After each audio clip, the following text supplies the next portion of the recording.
Education stakeholders said the initiative has made science lessons more interactive, enabling learners to better understand scientific concepts. Learners are interested in learning science.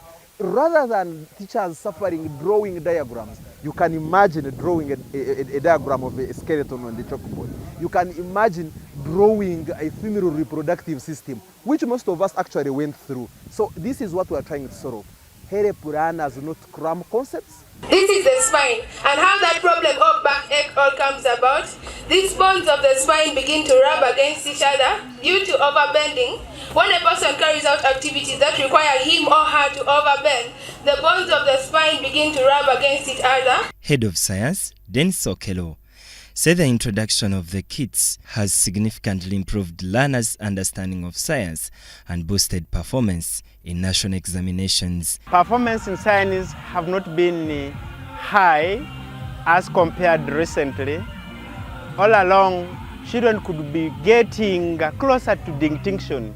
If you count distinctions, we could get maybe 1 or 2.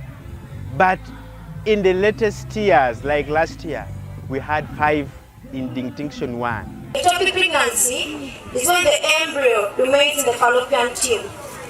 This comes about maybe that person had scars or some infection. So due to the scars will block the passage for the embryo to come to the uterus. So due to that, the embryo will remain in the fallopian tube and it will develop there. Nabasa, Technical Programs Manager at Riverflow International, an implementing partner, said the program has empowered teachers to effectively demonstrate scientific concepts while encouraging active learner participation through practical experiments. Learners understand science in the most simplest way. Teachers are able to access the practical instructional materials that make learning so simple, that make teaching so easy, but also help the teachers to cover work in the shortest time.